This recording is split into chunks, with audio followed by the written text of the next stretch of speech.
நீங்கள் பார்த்துக் கொண்டிருப்பது நியூஸ் 21 செய்திகள். தமிழ்நாடு செய்திகளை உடனுக்குடன் தெரிந்து கொள்ள நியூஸ் 21 செய்திகளை பாருங்கள். உண்மை, உழைப்பு, உயர்வு. தேனி மாவட்டம் சின்னமனூர் மார்க்கண்டேயன் கோட்டை ரவுண்டானா அருகில் கடந்த 1/12/2024 திருநெல்வேலியில் ஜங்ஷன் அருகில் நடைபெற்ற கூட்டத்தில் செந்தில்ராஜன், கரிகாலம் மல்லன் ஆகியோர் நேதாஜி சுபாஷ் சந்திரபோஸ் மற்றும் முத்துராமலிங்க தேவர் ஆகியோரை அவதூறாக பேசியதை கண்டித்து பசும்பொன் முத்துராமலிங்க தேவர் மக்கள் பாதுகாப்பு இயக்கம் சார்பாக கண்டன ஆர்ப்பாட்டம் நடைபெற்றது.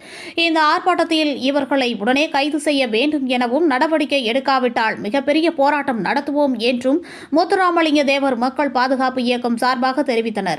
இந்த ஆர்ப்பாட்டத்தில் மாவட்ட இளைஞரணி பொதுச் செயலாளர் KS மும்மூர்த்தி, நகர தலைவர் தங்கமுத்து, நகர பொதுச் செயலாளர் அருண் பிரகாஷ், ஒன்றிய பொதுச் செயலாளர்கள் எரசை ராதா, நகர